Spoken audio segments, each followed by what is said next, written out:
Hemingway Look-alike Contest held. Each year, stout men with bushy beards compete in the Ernest Hemingway Look-alike Contest in Key West, Florida. It is part of the island city's Hemingway Days Festival, which honors the classic American writer. Hemingway is the author of such stories as The Sun Also Rises and The Old Man and the Sea. He famously lived in Key West in the 1930s. Hemingway's signature look included a white beard and sporting attire. For example, he often wore khaki shorts and shirts to go fishing or to write. In July, the look-alike competition took place at Sloppy Joe's, a pub that Hemingway frequented. Joe Maxey, a 68-year-old retired banker from Tennessee, won this year's contest. It was his 8th year participating. "I love his writing," Maxey said of Hemingway. "It's incredible to be part of his history."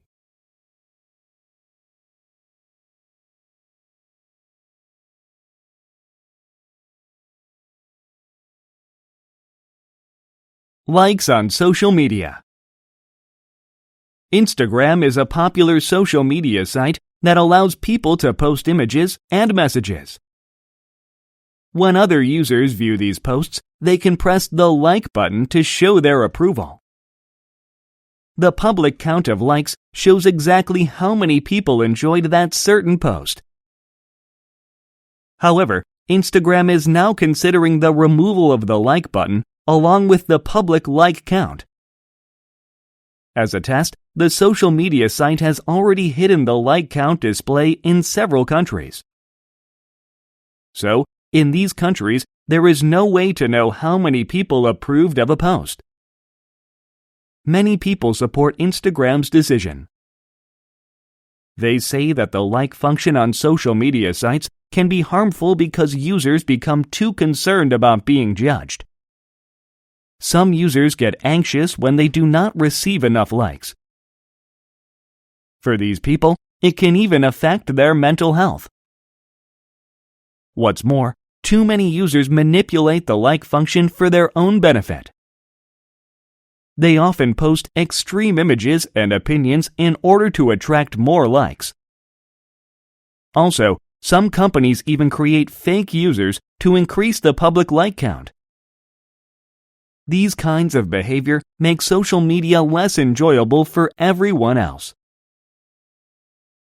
However, some users want Instagram and other social media sites to keep the likes. They say this fun feature is a big reason that social media sites are so popular.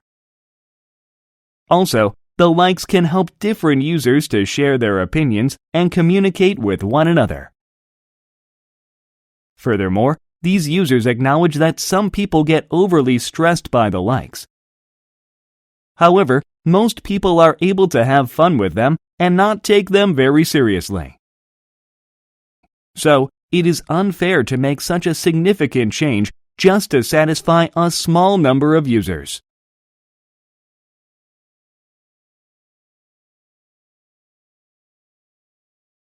Flyboard inventor crosses English Channel. On August 4th, Frankie Zapata set a new record with the jet-powered Flyboard Air. The inventor of the hovering device became the first person to ride it across the English Channel. Zapata, who hails from France, began his career as an expert of jet skis and personal watercrafts. Then, in 2012, Zapata came up with his own watercraft, named the Flyboard. A flyboard rider stands on a board that is connected to a long hose, which pumps water into the device.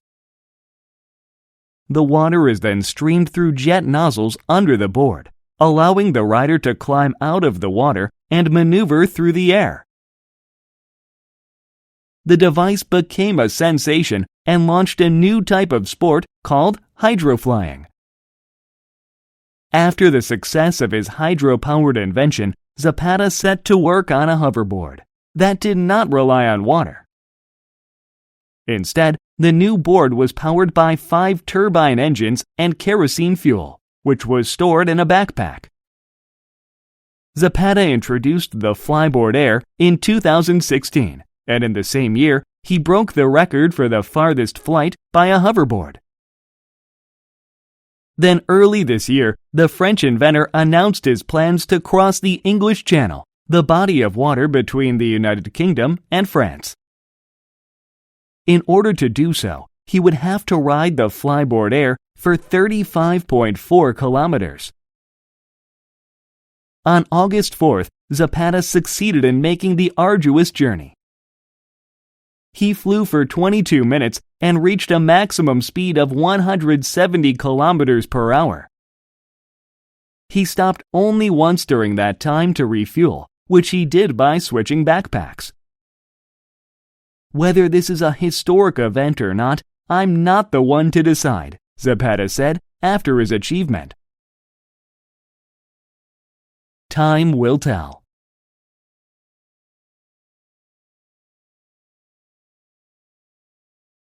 The Secret Life of Cats. It is common for people to keep cats as pets. But domesticated cats can disappear for days at a time, existing independently of their owners.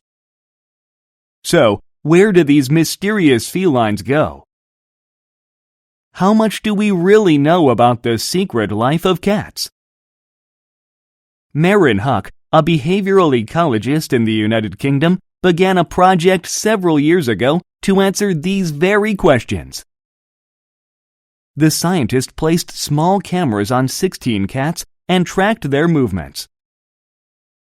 Huck said in a recent interview that she began the project after observing her own pet cat. One day, it brought home a falcon that was as big as itself. Huck became curious about how her pet was able to hunt and capture such a large bird. Through the project, Huck says she gained many insights into feline behavior. Most notably, cats behave very differently when they are not near people.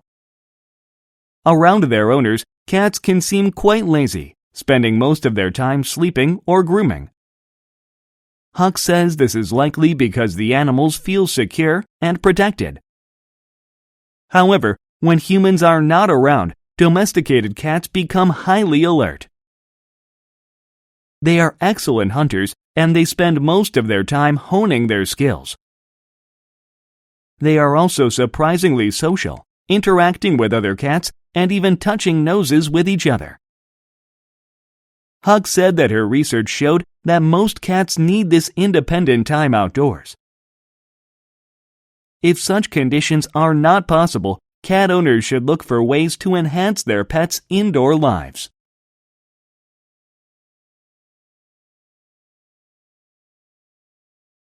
Rubber ducks race for charity. Every year, thousands of Americans attend the Windy City Rubber Ducky Derby in Chicago, Illinois. For about $5, participants can buy a cute rubber duck with a number on it. Then, they watch it float down the Chicago River in a race against other rubber ducks.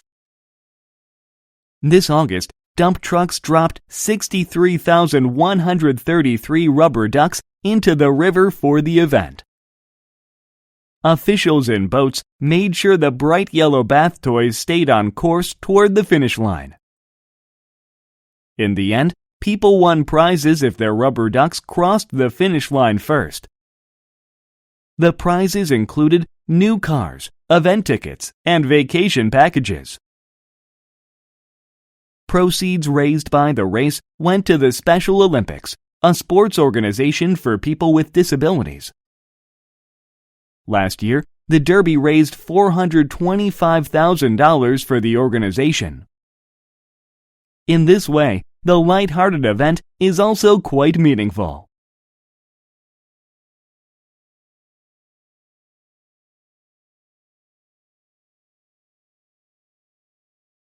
Park visitor finds diamond. American schoolteacher Josh Lanik expected to relax during his summer vacation in July.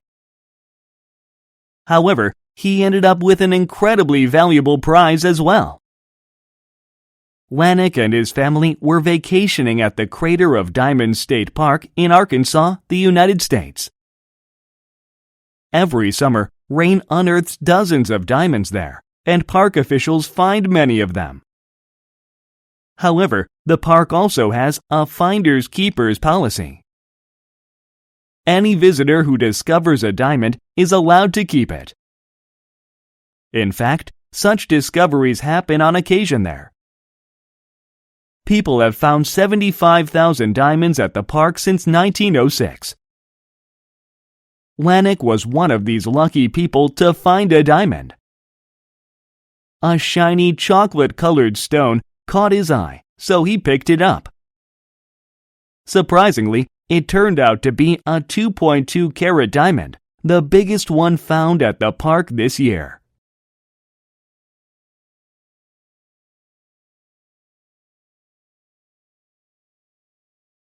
Optical illusions. Optical illusions are based on deception. Due to the arrangement of shapes, colors, and lines, the illusions fool us into seeing something that is not actually there. There are many kinds of optical illusions. Among them, there are illusions that seem to be in constant motion. These are made with strong colors as well as repeating shapes and patterns. These illusions are called physiological illusions because the images affect the way we physically see.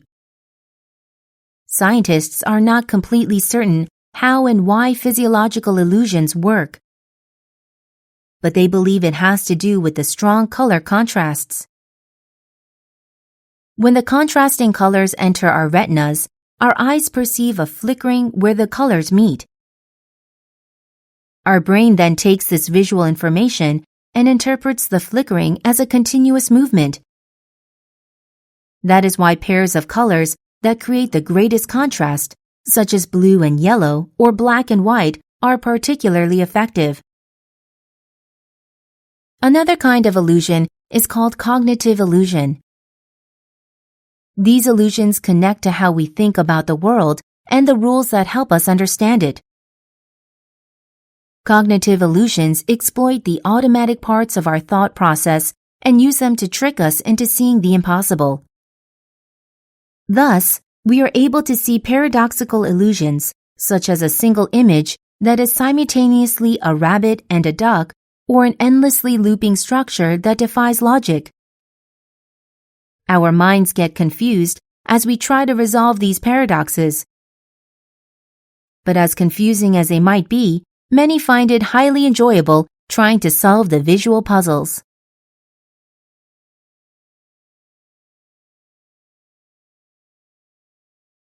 Giving humanitarian aid.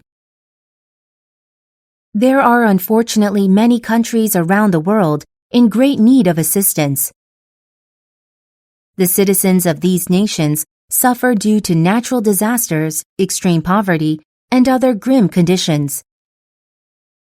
To help these struggling nations, developed countries are often asked to send humanitarian aid. Sending help to people who need it should be a simple decision to make. However, things often get complicated due to politics. For example, there may be political tension between countries that want to help and those that need help. Also, some of the nations in need are ruled by authoritarian governments. Some people believe that humanitarian aid should be given no matter what. They say that in times of emergency, governments should be able to put aside political differences. The focus should be on helping the people in need and saving lives, they say. Also, these people argue that humanitarian aid can help to ease political tensions. Countries in need will feel gratitude for having received help during their times of trouble. Seeing such altruistic acts take place, they may become moved to reciprocate by making political concessions. Other people disagree with this assessment. They believe that if a country is ruled by a dictatorship, there is no guarantee that the humanitarian aid will be used as it was intended. In other words, very little of the food and money may go to the people that actually need them. Furthermore, these people argue that continuing to send humanitarian aid could actually worsen political situations. The governments of these struggling countries would continue to expect food and money from developed nations with no strings attached. This would only support these problematic governments and help to keep them in power, the critics say.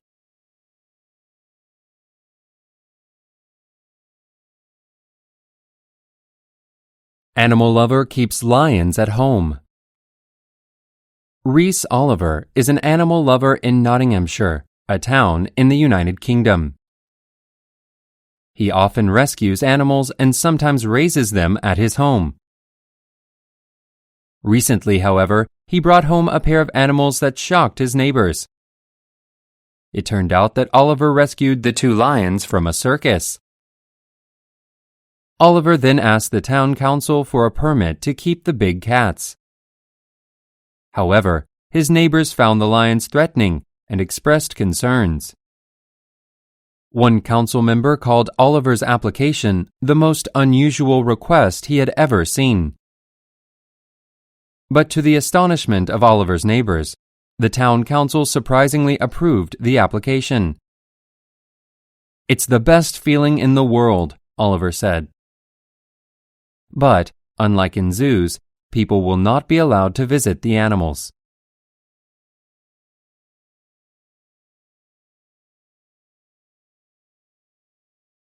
Sesame Street turns 50. Elmo, Cookie Monster, and even Oscar the Grouch have something amazing to celebrate this year. The popular TV show Sesame Street that these puppets all star in is turning 50 years old. Sesame Street is an American educational TV program. It is aimed particularly at young children between the ages of 3 and 5.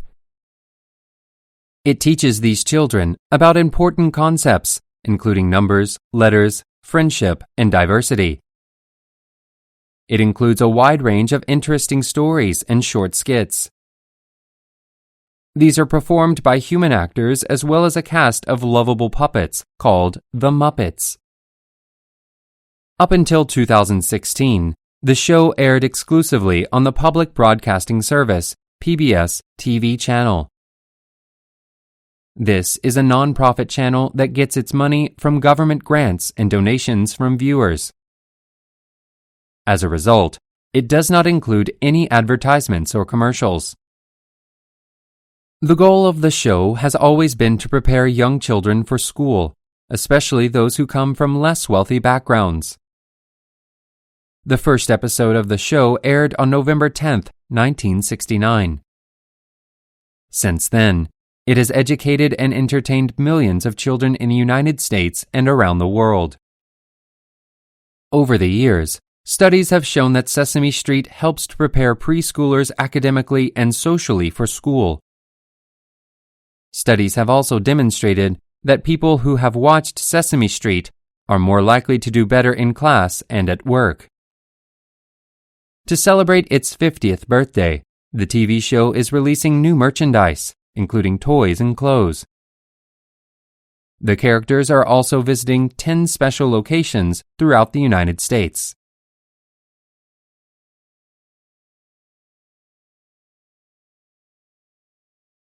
Apple holds hacking contest. Currently, Apple's operating system is pretty reliable. The smartphone company Apple recently announced an interesting new contest. It is offering $1 million to anyone who can hack into its operating system. However, some criminals can hack it by sending a text message with a virus to a device. If the device's owner opens the message and virus, the hacker gains access to the device. For the contest, though, the company wants to see whether anyone can hack the operating system directly. In other words, the hack must take place without any clicks by the device's user. The contest is a win-win situation for Apple. If someone succeeds in hacking the operating system, the company learns how to better protect its customers' privacy. Moreover, if no one wins the competition, it suggests Apple's operating system is secure.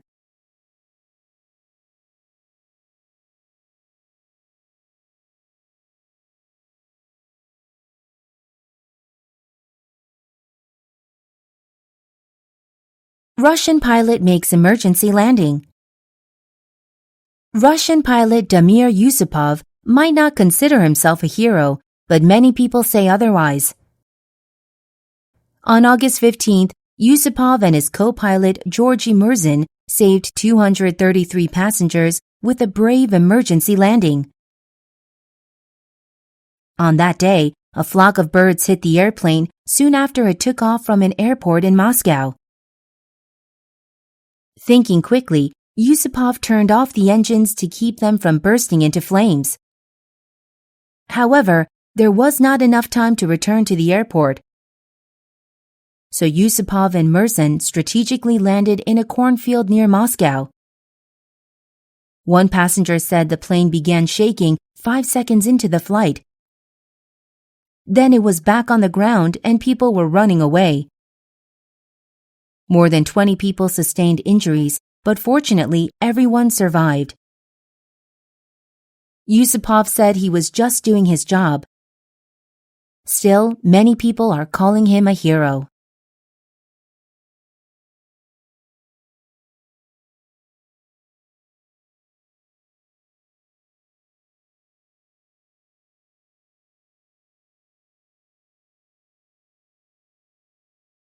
Majority passes lost wallet test.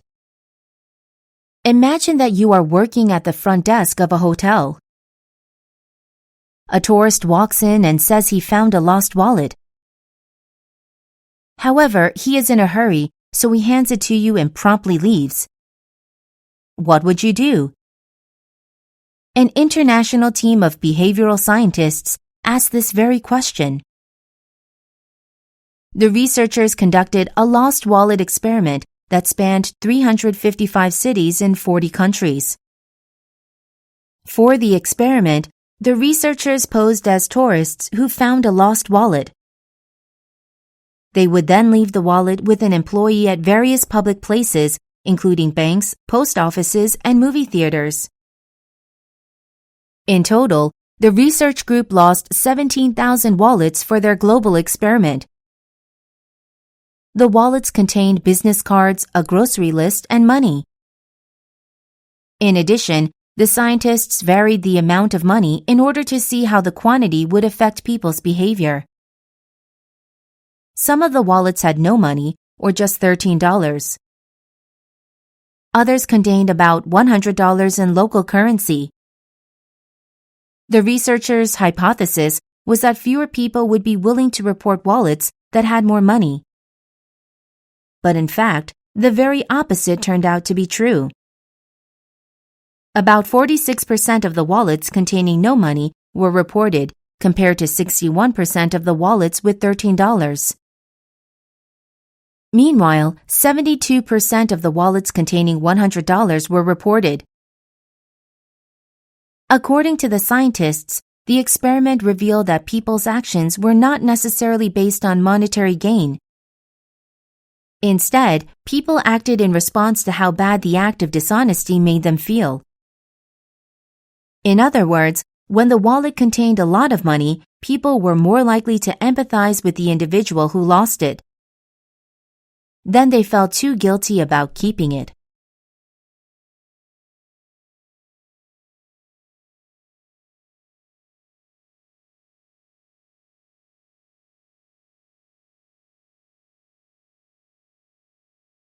Unusual houses. Most houses and apartment buildings look fairly ordinary. But every once in a while, we will see houses that are unusual. For example, in the United States, there is a home designed in the style of the Flintstones, a classic animation show about a Stone Age family. The residence is filled with dinosaur models and cartoon boulders. In another part of the U.S., a homeowner recently decided to decorate the outside of her home with emojis.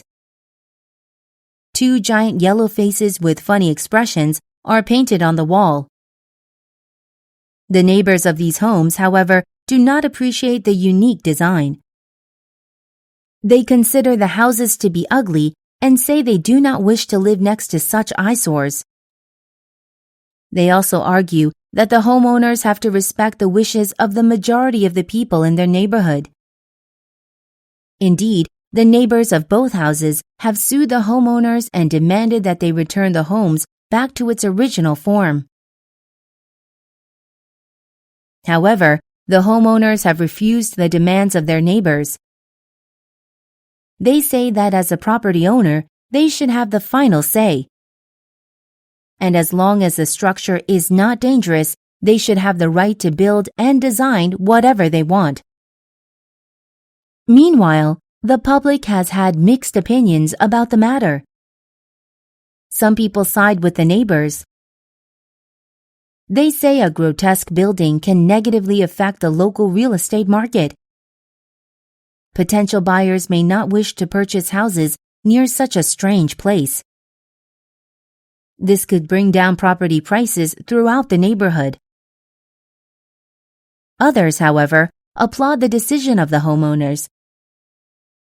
They say that creative and unique homes like the Flintstone house or the Emoji house add color to a neighborhood. Without such interesting houses, neighborhoods would become too dull and boring.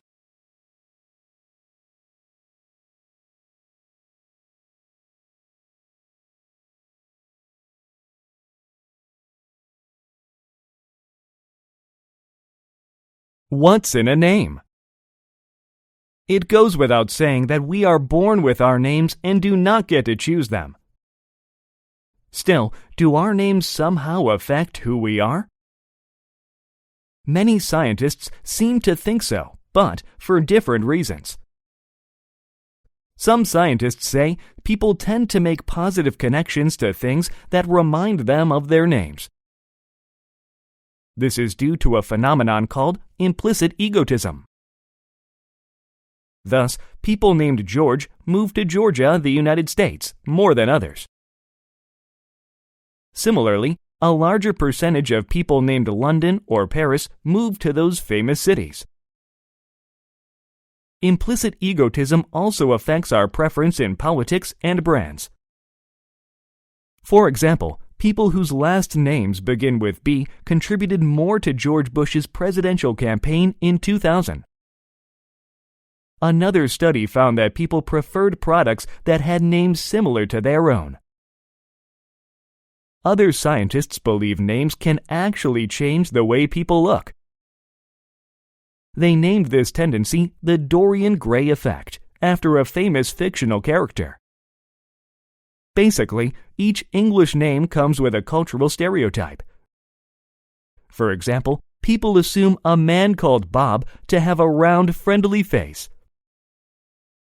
But a woman named Catherine is thought to be more studious and academic.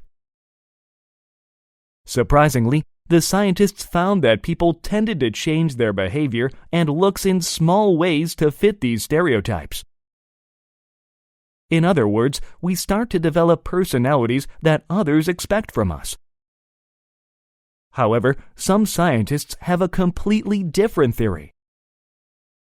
They say that names are a reflection of the people who choose them, the parents. So, for instance, adventurous parents will choose adventurous names like Max. Sometimes these names will fit the child's personality well. Other times, they will not.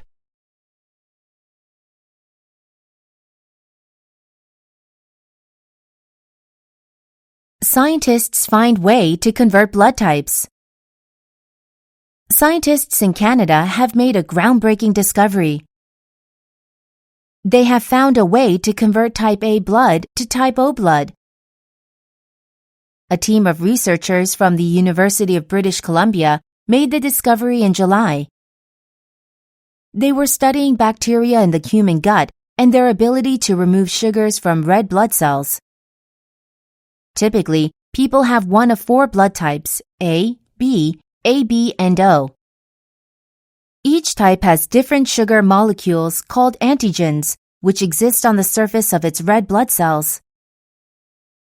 The only exception is type O blood, which has no antigens at all. Unfortunately, the human body cannot take blood with different antigens.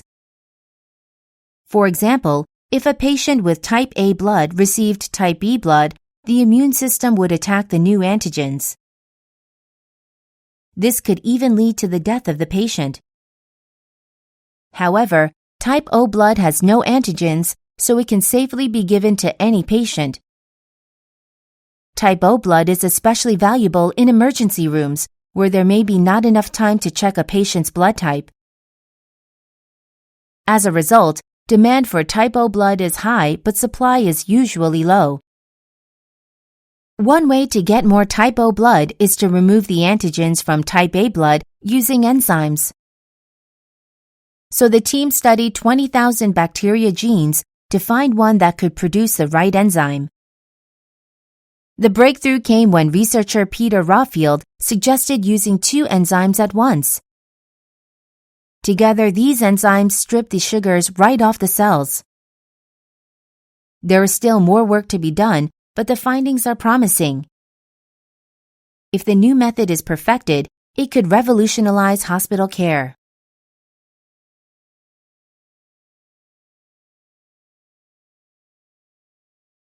Study tubers help UK students. When it comes to studying, people motivate themselves in all kinds of ways. In the United Kingdom, however, watching StudyTube has become a popular method to get that extra boost. StudyTube is a niche community of young YouTubers that has developed over the last several years. Basically, StudyTubers are high school and university students who film themselves studying and then stream these videos online. Most of the videos are edited, so you are not watching them live. However, StudyTubers usually show scenes from their entire study session from the beginning to the end. A typical episode begins with the StudyTuber writing a to-do list for the day ahead. Then the video shows the student going through various study methods, such as working on essays, looking at flashcards, making outlines, and solving equations. Much of this is done on computers, but there is also a fair amount of writing by hand. Sometimes there may be soft music playing in the background. In other videos, there is a voiceover that narrates what homework the student is working on. Also, StudyTubers upload multiple study sessions that show how they spend many days preparing for a special test or project. The StudyTube videos have become a hit with British students. Some people watch them to pick up tips on how to study effectively. They say the videos inspire them to become more organized and focused. Other students stream the videos in the background while they study. They say they feel more motivated when they study together with the StudyTubers.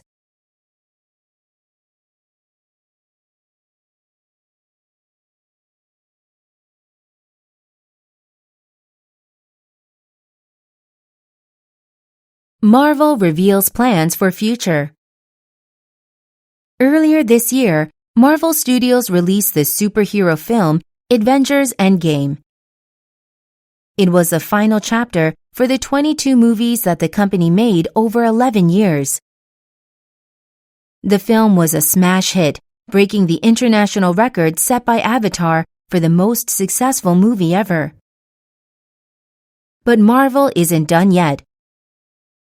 At a recent comic book convention in San Diego, the company announced its plan for future movies, which it has named Phase 4. Here are things we can expect from Marvel in the next several years. More diversity. Fans should look forward to more diversity in race and gender. There will be many films with female lead characters, including a female version of Thor, the God of Thunder, played by Natalie Portman.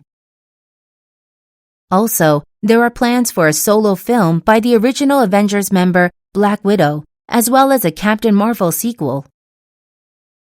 In addition, Shang-Chi, Master of Kung Fu, will become the first Asian superhero to headline a Marvel movie. Meanwhile, two-time Oscar winner Mahershala Ali will star in a remake of Blade, the African-American vampire killer. New superhero team. At the comic book convention, Marvel also introduced its latest superhero team. The Eternals are a fictional race of aliens who are distant cousins of humans. Each member of the race has different superpowers. The cast for The Eternals will be large and include such Hollywood stars as Angelina Jolie.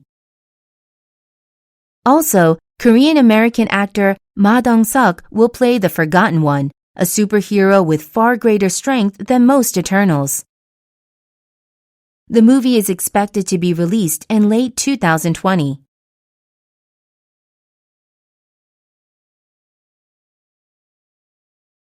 Cyber attacks target cities. Imagine that your computer had been hacked and all of your files were suddenly locked behind a password. Would you be willing to pay the hackers for that password? This is the choice that local governments in the United States are now facing, thanks to the increasing threat of ransomware attacks. Ransomware is a special kind of hacking software that is designed to block access to computer files. When a computer system is infected, hackers offer the password in exchange for cash. Computers are typically infected when users click links in suspicious emails or visit infected websites. So far in 2019, there have been 22 ransomware attacks on city computer systems in the United States. The most recent one took place in June in Lake City, Florida. Officials in the small town paid hackers 42 bitcoins, or about $460,000, to regain access to the city's computer network. The decision came after the network had been disabled for 3 weeks. The city of Riviera Beach, Florida, also paid hackers $600,000 after being hit with a similar attack earlier in the month. In recent years, cities have become attractive targets for hackers. That is because local governments are rarely prepared to defend against cyber attacks, so there is a higher chance of success for the criminals. Cybercrime is also far less risky than other types of crime, such as bank robberies. However, not all cities have chosen to pay. Officials in Baltimore decided to replace their equipment rather than give in to the hackers' demands.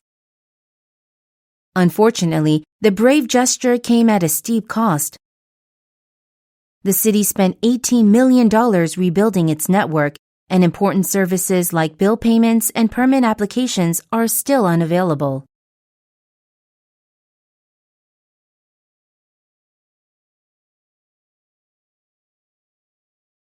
Cleopatra's perfume.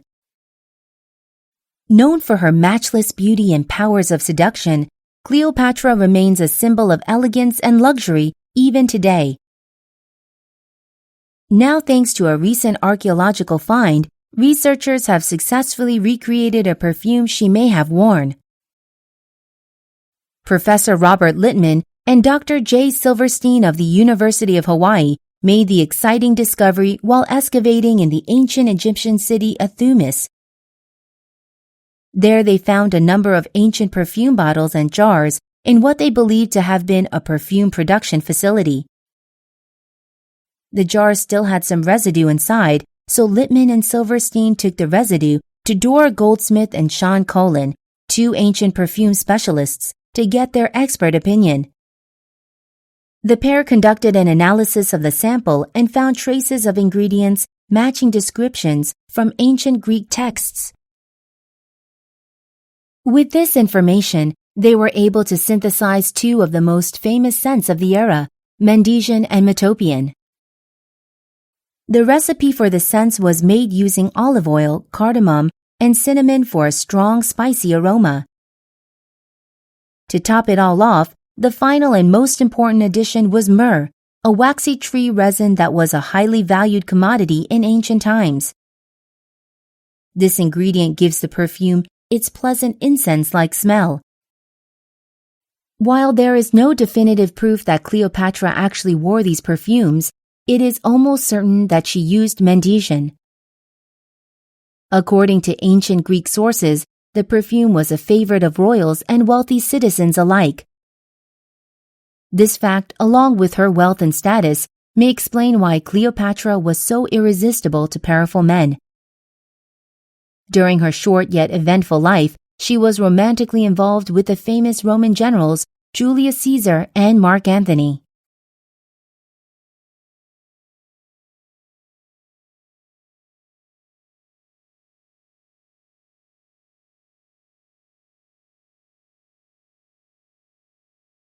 UK divers discovered giant jellyfish.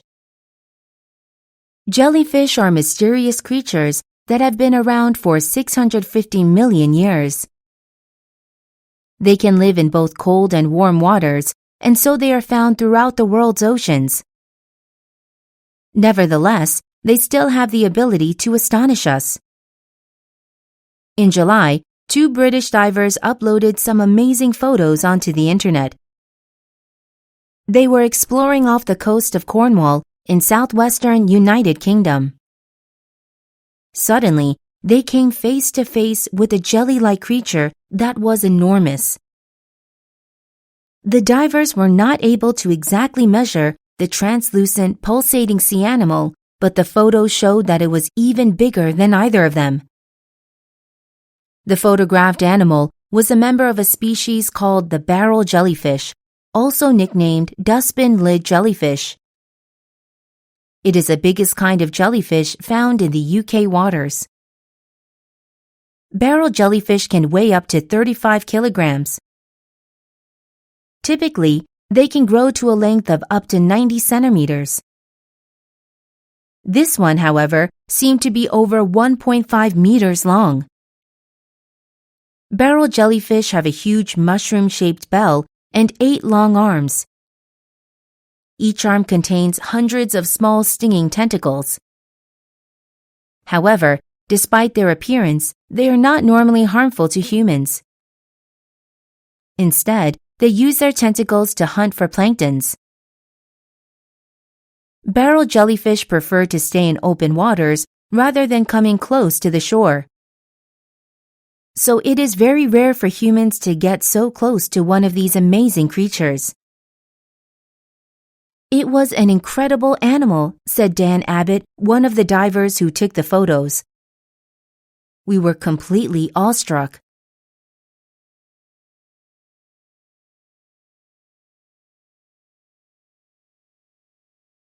Animals on planes. These days, not every passenger on board an airplane is human. In fact, it is becoming more common to see pet animals traveling on a plane with their owners. Many of these pets are so-called emotional support animals. They provide comfort and security to their owners, many of whom find riding an airplane to be a stressful experience. By traveling with their animal companions, these people say that they can reduce their anxiety and fear of flying. Many airlines agree with this opinion, and so they allow pet animals to fly with human passengers in the cabin of the plane. Other people point out that this setup is also good for the pets. Even now, animals are often stored in the baggage compartment of the plane, as if they were pieces of luggage. This could be tremendously stressful for domesticated animals, and in extreme cases, it even leads to their death. By having pets in the cabin, however, the owners can make sure their beloved animals are safe and secure throughout the flight. However, not everyone is in favor of allowing pets to fly together with humans. Some passengers say it is not right that they have to share the cabin with animals. Even if these pets are domesticated, it is unhygienic to be in a cramped space with them for such a long time. This is especially unfair for passengers who have allergies.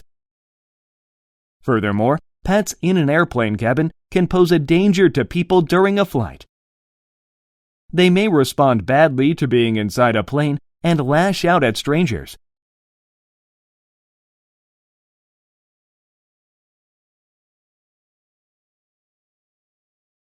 Sharing economy grows in Korea. More and more, the sharing economy is becoming a significant part of our society. People are sharing their goods with others who wish to use them for a certain time. As a result, a larger number of people get to enjoy products and services while avoiding the burden of purchasing things outright. Recently in Korea, the sharing economy concept has spread into new areas, such as education. Smartphone apps are now being used to connect potential students to new knowledge. Through the apps, professionals who specialize in a certain field offer lectures and lessons. People interested in these fields can then sign up to take these lessons. This system allows for more flexible relationships between the students and the teachers.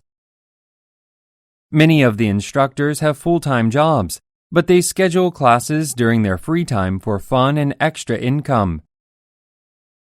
Furthermore, the students are able to choose from a wide range of subjects, including business and marketing, cooking, sports, and hobbies. Changing industries. The concept of sharing economy was first proposed in 2008 by Lawrence Lessig, a professor at Harvard Law School. Already, various industries have changed significantly due to this mode of consumption. For example, car-sharing services affect how we use and purchase automobiles. In many countries, homeowners rent out their living spaces to travelers after connecting through online platforms.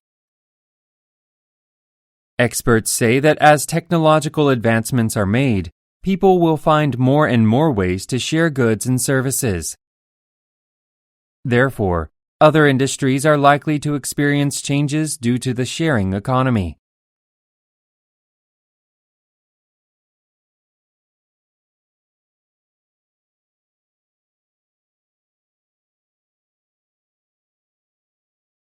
Bicycle or car? Both. Would you want to own a fancy sports car in the future? One man in Poland could not afford to buy his favorite automobile. So, the prankster found a funny solution to the problem. An online video showed the man driving the vehicle around his neighborhood. From the outside, the vehicle looks like a white Mercedes-Benz. But if you peeked inside, you would see something much different. The car doesn't use gas. Instead, it is made with bicycle parts. So, the car has bicycle wheels, as well as bicycle pedals for the driver to use. Plus, bicycle handlebars take the place of the steering wheel. In the past, other creative people have built bicycle cars that looked like Ferraris and BMWs. These builders most likely made the fake cars to amuse people. What an environmentally friendly joke!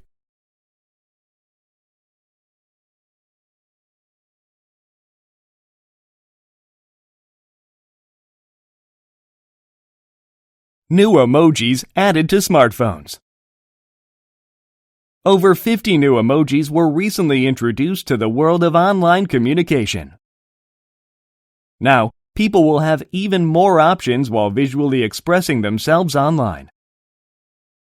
Emojis are pictographs of faces, objects, and symbols that are used while sending messages on mobile phones and computers. It began with just a handful of pictographs in 1999, but now, over 2,900 cartoon images make up the emoji vocabulary. In 2014, World Emoji Day was created. On this unofficial holiday on July 17th, the latest emojis are released for iPhones and Android devices. This year, a total of 59 emojis were added to the iPhone, while Android phones got 65 new emojis. Overall, the newly created pictographs emphasized cultural diversity and inclusivity. There are now emojis depicting disabled people, such as the blind and the deaf. There are also emojis of wheelchairs, prosthetic limbs, and guide dogs. These new emojis are available in a range of skin tones, so that they can be personalized to match the user's ethnicity. Also, users can choose a gender when using emojis that depict a person. Besides becoming more diverse and inclusive, this year's batch of emojis has many quirky and interesting pictographs. They include animals like skunks, flamingos, and sloths, as well as random items like ice cubes, drink boxes, Band-Aids, and yo-yos. On top of that, there is a new variation of the smiley face which shows the iconic character in the middle of a yawn. This sleepy smiley face will probably appear in many Monday morning messages in the future.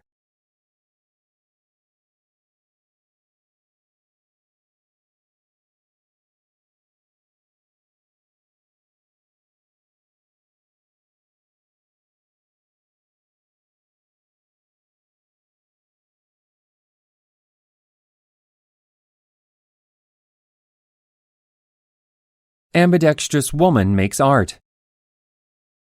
Most people in the world are right-handed, and some people are left-handed. However, 1% of people are ambidextrous. They are comfortable using either hand. Dutch artist Rajasena van Dam is in that 1% and makes art with her gift. The 25-year-old artist uses both hands simultaneously to make realistic drawings. For example, she once used her left hand to draw singer Taylor Swift and her right hand to draw singer Selena Gomez at the same time. The result was breathtaking. It takes Van Dam 40 hours to finish drawings. She usually focuses on one hand at a time to give her other hand a rest. Thus, she can avoid cramps and keep working.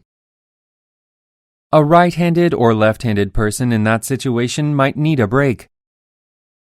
Thus, being ambidextrous also speeds up the process.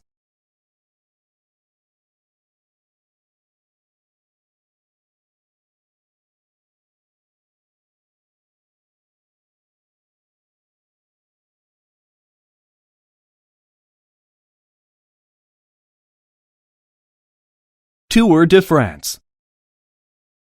After a month of racing, the 2019 Tour de France finally ended on July 28th. This year's winner was the Colombian cyclist Egan Bernal. At just 22 years old, Bernal is the youngest winner since 1909. The Tour de France is, without question, the most famous bicycle race on the planet. First organized in 1903, the race has taken place every year since then, except during World War I and II. Today, nearly 200 cyclists compete in this event for a chance to raise the trophy in Paris. The race itself takes place over the course of 21 days and covers 3,500 kilometers. Each day of the race is called a stage, and each stage has its own winner. The route for the race changes slightly every year, but it always takes place in France and ends in a sprint down the Champs-Élysées in Paris. The opening stage of the 2019 race started in Brussels, Belgium. However, neighboring countries including Germany, the Netherlands, and Luxembourg have also hosted the opener. As riders race through picturesque fields, towns, and even mountains, hundreds of thousands of spectators come to watch. They line the route of the race each day and support their favorite riders. Before the riders reach the fans, advertisers come through in cars and vans and hand out souvenirs. Then, police clear the road to make way for the large group of cyclists known as the peloton. At each stage, riders battle for the coveted yellow jersey worn by the overall leader throughout the race. This jersey is then presented to the final winner at the very end.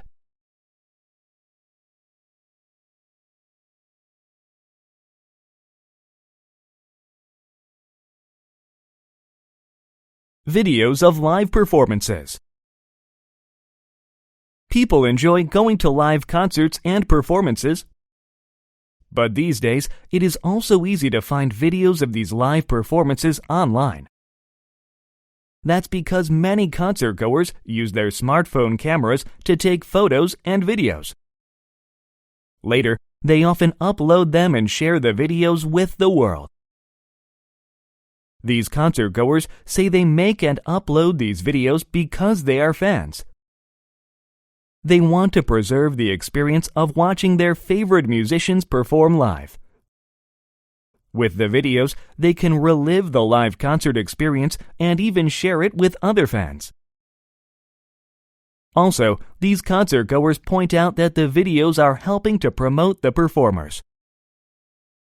The videos are often uploaded onto social media sites where thousands of people can click on the video and watch the concert. That way, the performers can attract many new fans who in turn will buy albums and concert tickets. However, some people think that these videos should not be allowed. They say it is a kind of copyright infringement, which is not fair to the performers. Musicians make most of their money by selling tickets to their live concerts. They may also wish to sell DVDs of their best concerts. But if these videos are freely available, fewer people will spend money for the concerts and the DVDs. In addition, these critics say that smartphone cameras are ruining the live concert experience. Many concert goers get frustrated by all the people holding up their smartphone screens and blocking the view. Instead, these people should put away their smartphones and learn to really enjoy the live performance.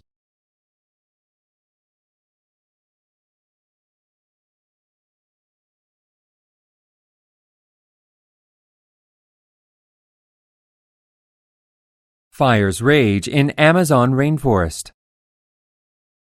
The Amazon rainforest in Brazil is facing a serious crisis. Huge wildfires, most of which were started by humans, is devastating the ecologically important region. According to environmentalists, an unprecedented number of fires have raged throughout Brazil in 2019. By August, more than 80,000 fires have been spotted this year, including over 40,000 in the Amazon rainforest. This is an 80% increase over the same period in 2018, as well as the most in history. The wildfires have become so vast that some are said to be seen from space. It may be hard to believe, but the majority of these fires was intentionally begun by man. In a practice aptly named slash and burn, Brazilian farmers and companies are cutting down large patches of forest and setting the remains ablaze.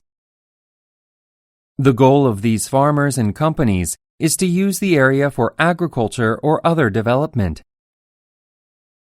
They will also turn the cleared land into pastures in order to raise cattle for the country's beef industry, which is the biggest in the world. The alarming increase in the wildfires has led to numerous protests from environmental groups and other nations. Europe has been especially vocal about doing more to stop the blazes. "Our house is burning, literally," French President Emmanuel Macron tweeted. The Amazon rainforest, the lungs which produce 20% of our oxygen, is on fire. It is an international crisis. At first, Brazilian President Jair Bolsonaro denied that deforestation was responsible for the wildfires. Later, responding to international pressures, he reluctantly agreed to place a 60-day ban on burning in Brazil. However, critics are skeptical that the ban will keep Brazilians from starting new fires in the Amazon. Also, it is widely known that Bolsonaro and the current Brazilian government are in favor of deforestation as a way to boost development and the economy.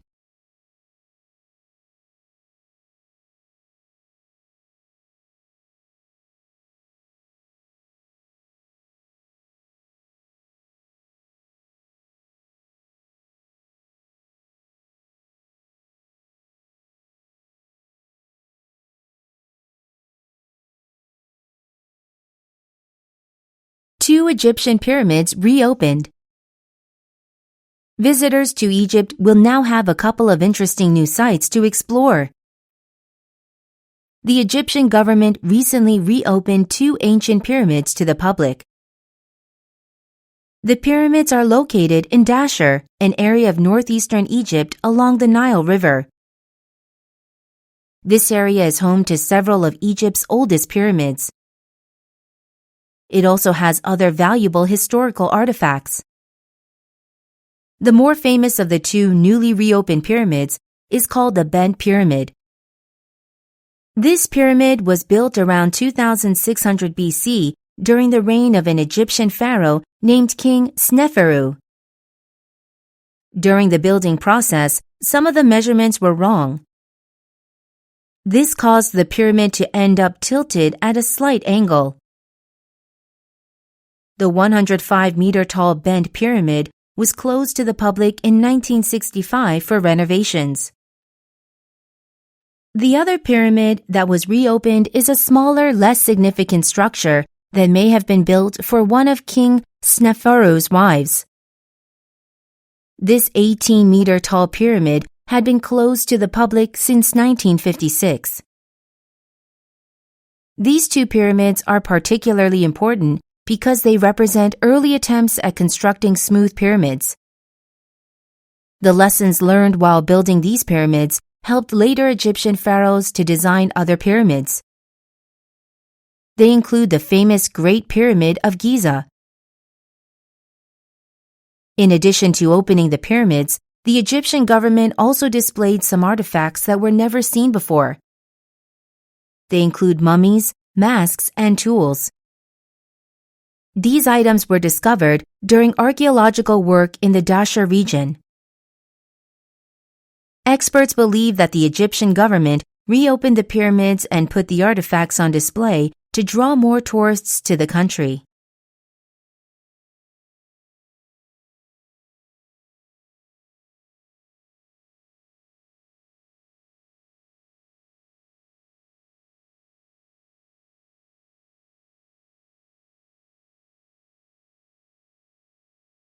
Legendary violinist teaches online.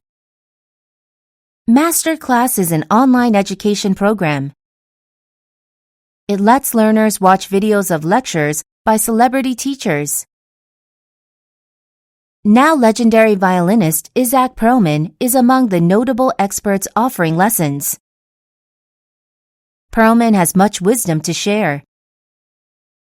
The 73-year-old musician has performed before audiences worldwide and received many honors, including 15 Grammy Awards. Perlman's online class, which costs $90, helps violinists improve their techniques and build confidence. The maestro shares personal stories and meets with real university students. Lectures cover topics from bow technique and practice skills to improve bad habits and nervousness. One advice can change their lives or change the way they play, Perlman said. If I can provide that, then I've accomplished everything. Along with Perlman, Masterclass offers other exciting classes with celebrity instructors. They include tennis legend Serena Williams, movie star Natalie Portman, and pop singer Christina Aguilera.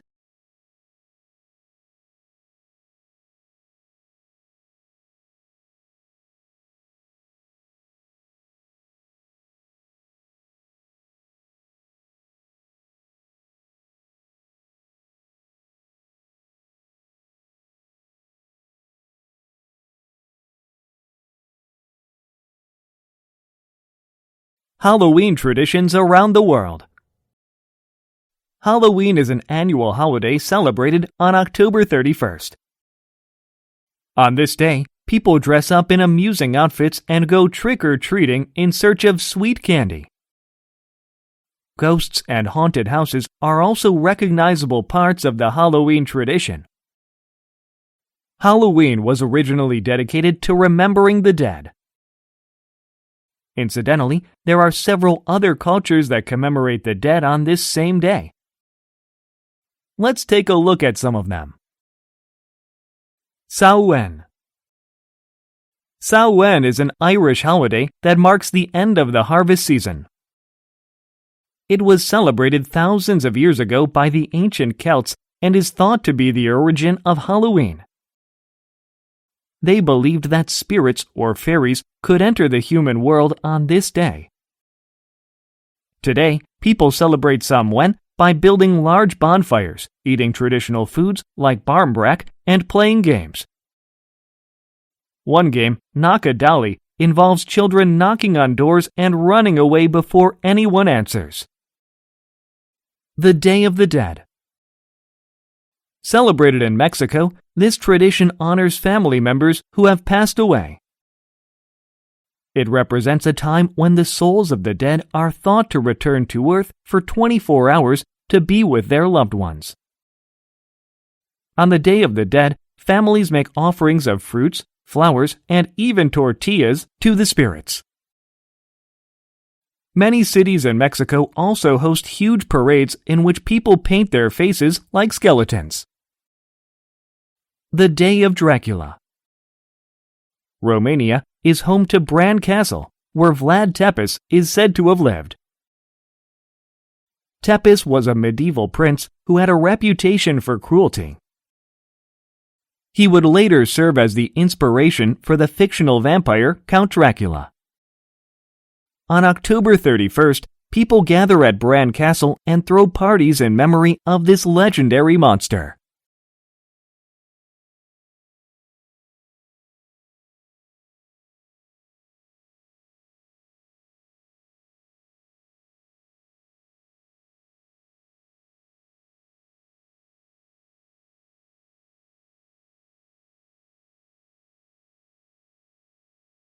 South African teens fly across Africa.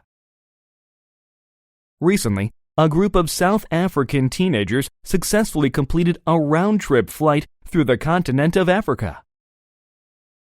More amazingly, they did this in an aircraft that they assembled themselves. The 20 teenagers who made the airplane came from various parts of South Africa. They included future engineers, scientists, and pilots. In June, they took part in a project by uDream Global, a non-governmental organization, NGO. Founded by 17-year-old Megan Werner, the project supports aviation initiative in young African people. Initially, the teenagers had little knowledge about building planes. But with the guidance of aviation experts, they quickly learned about the basics of aeronautics. Soon, they were putting together a 4-seater airplane with a single propeller. The parts came from a kit manufactured in South Africa and donated to uDream Global. Within 3 weeks, the teenagers finished assembling the light aircraft and were ready to make the first flight. In late June, Werner and 2 other pilots got in the plane and headed north. They flew for 12,000 kilometers towards their final destination, Cairo, Egypt. Along the way, the plane landed in Namibia, Ethiopia, Tanzania, and 8 other countries. During the journey, the young pilots solved minor technical problems as they came up. They also met with other teenagers and gave motivational talks. On July 10th, the teenagers safely landed in Cairo to finish the first leg of the trip. The purpose of this initiative is to show that anything is possible if you set your mind to it, Werner said. Werner said uDream Global plans to support other teenagers as they reach for the skies.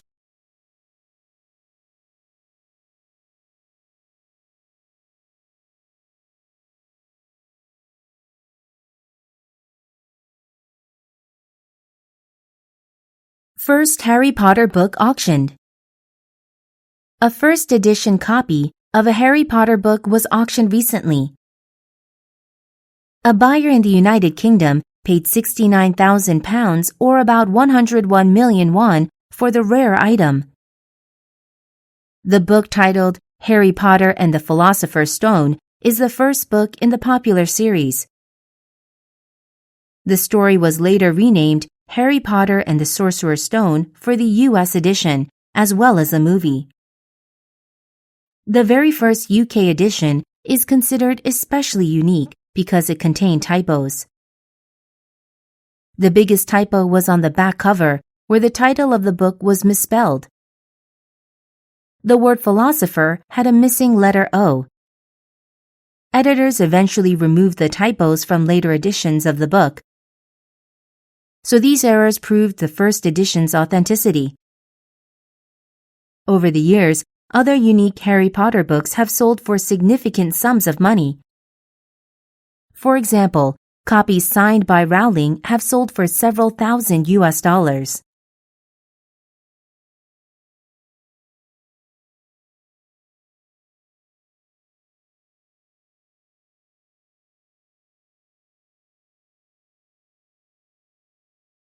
U.S. college exam cancels controversial change.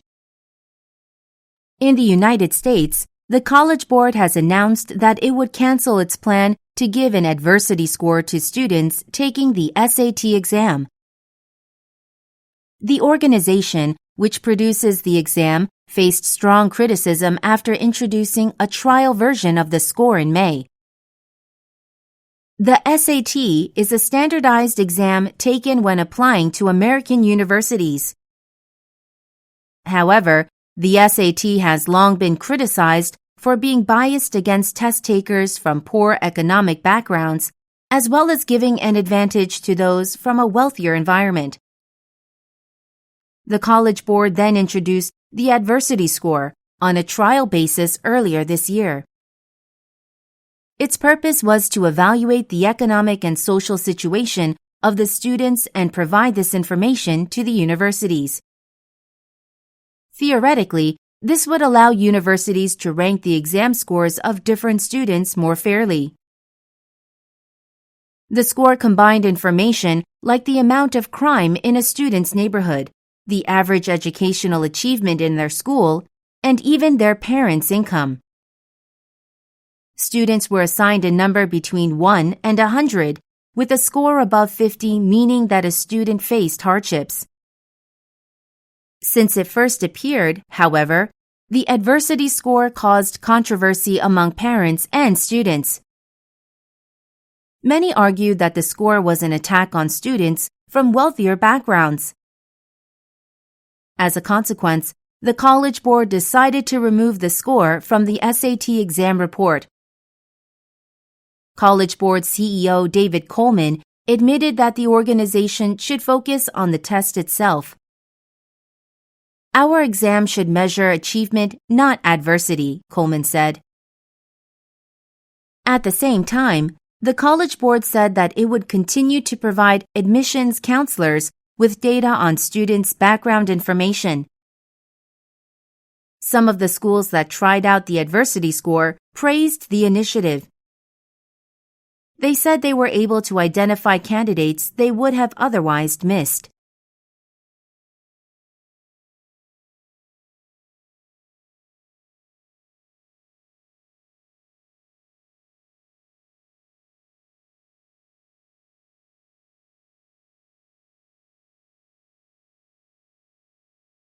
Lottery players win with zeros. Something unusual happened during a lottery in the United States in June.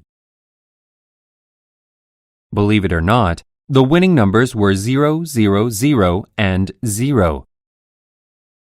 The lottery took place in North Carolina.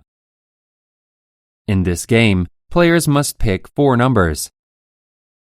However, they can choose one number more than once. They can even select the same number 4 times, though the odds of winning this way is 1 in 10,000. You may think that no one could possibly choose 4 zeros. But surprisingly, over 2,000 people in North Carolina did this and were rewarded for their strategy. They shared the top prize of $7.8 million. "We're excited to show off our big check," one winner said. Another winner thanked his wife because she had casually suggested playing 4 zeros that day.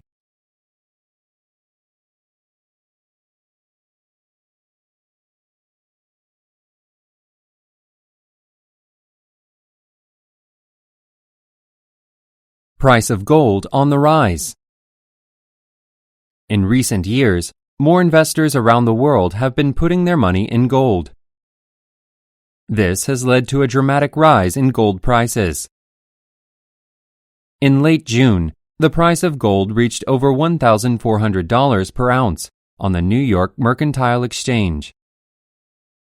That is about 40% higher than the price on the same market in 2015. This rising price of gold abroad has also affected local markets. In Korea, the gold price has been especially increasing at a rapid rate since April of this year.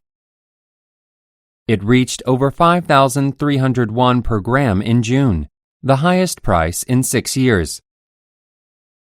According to financial experts, the price of gold tends to go up during times of economic insecurity.